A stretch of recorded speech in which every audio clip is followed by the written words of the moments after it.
Hello everyone. Wow, you call this winter?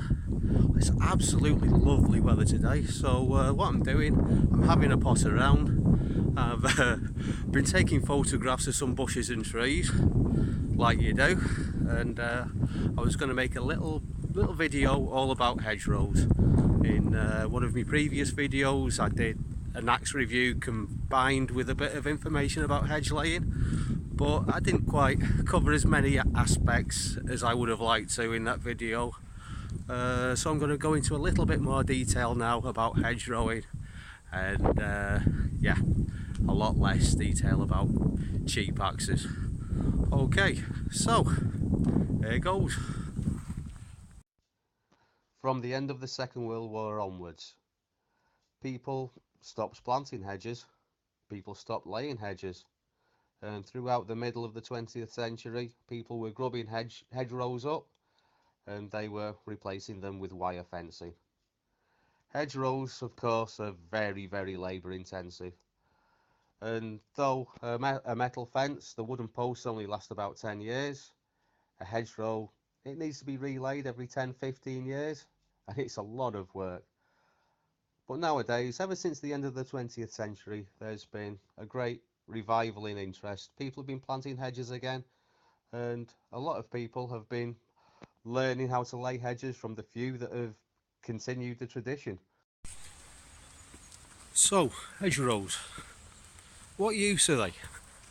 Well, obviously it's a fantastic wildlife habitat, great for nesting birds, for small mammals, small mustelids, stoats, weasels and the like, but also it provides a wealth of medicinal plants, wild edibles, and hey, the wild garlic's coming out, lovely.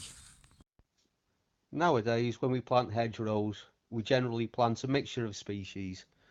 This is to improve the biodiversity, but in the old days, it was the norm just to plant hawthorn.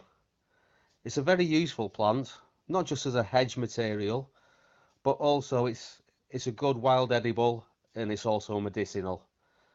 In the springtime, we eat the flower buds and the young leaves. We call that bread and cheese. You can also eat the berries, though it is generally better to cook the berries as they've got not so nice aftertaste. Some people actually say that the seeds contain cyanide, so it's better not to consume the seeds. It can be used in making wines, jams and jellies. It's got quite a lot of pectin in the berries, which is good for helping jellies to set. Medicinally, it's used for treating the early stages of heart disease, angina, things like that. It's also an antioxidant, and it lowers cholesterol.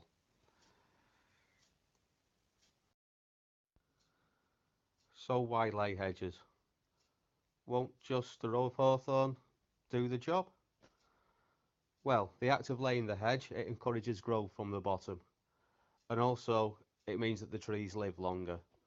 So what you get is they crowd each other out, they die back, and the crowns get higher. You end up having to put all kinds of things, pallets and bits of metal and whatever rubbish you can find in the hole.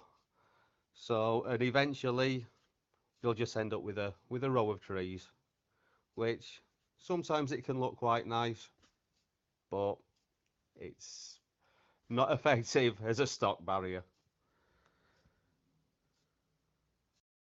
Wasn't a very good thing at the time, but well, there you go.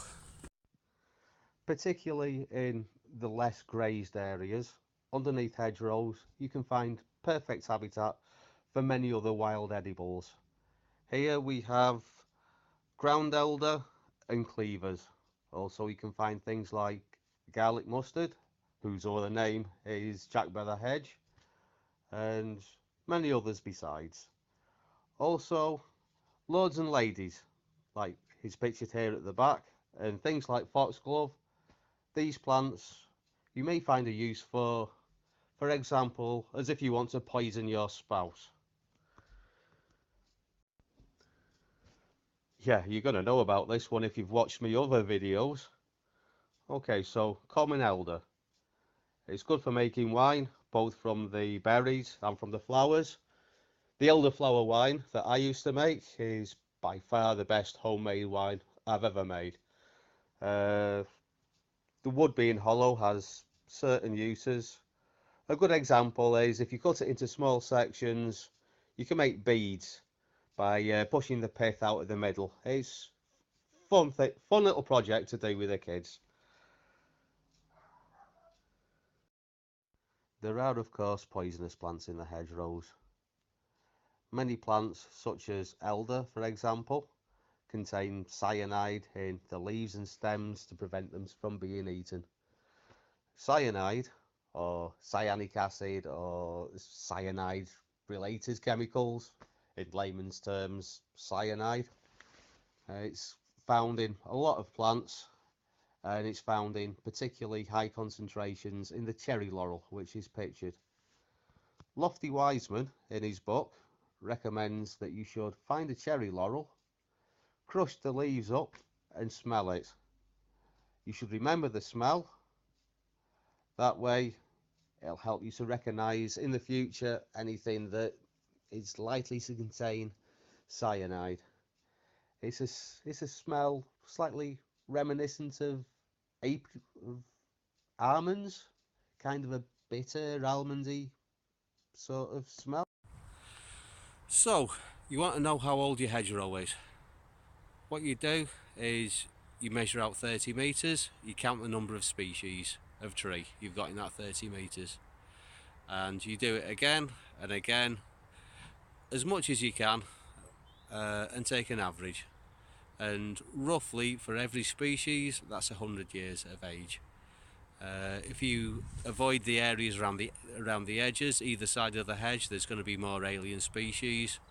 And also, if you bear in mind that it might have been replanted at some point, for example, the hedge that I laid in the other video, I filled all the gaps in with blackthorn, which wasn't there before. So yeah, it became, in one day, it became 100 years older. So yeah, it's only very rough, isn't it? But it'll give you some kind of an idea. Basically, the more species you've got in the hedgerow, the older it's likely to be. Particularly in the less grazed areas, underneath hedgerows, you can find perfect habitat for many other wild edibles. Here we have ground elder and cleavers. Also, you can find things like garlic mustard, whose other name is Jack by the Hedge, and many others besides. Also, lords and ladies, like is pictured here at the back, and things like foxglove. These plants you may find a use for example, as if you want to poison your spouse. Oh, thank God for that. I think there's a pub up here. Okay, one last plant. This is holly. Don't eat the berries, by the way, they're poisonous. To my mind, the main use of holly is the wood. It's very durable and very attractive. I've used it in the past for making spoons. I've also made a knife handle from holly. The results I was very pleased with. It's also used for things like lead working tools, bossing sticks, lead dressers. It's used for mallets and basically anything that requires a really durable wood. So I could go on about many other plants: blackthorn, spindle, dogwood. It's a long list, lots of roses. I can't believe I didn't do blackthorn. I mean, sloe gin, how important's that?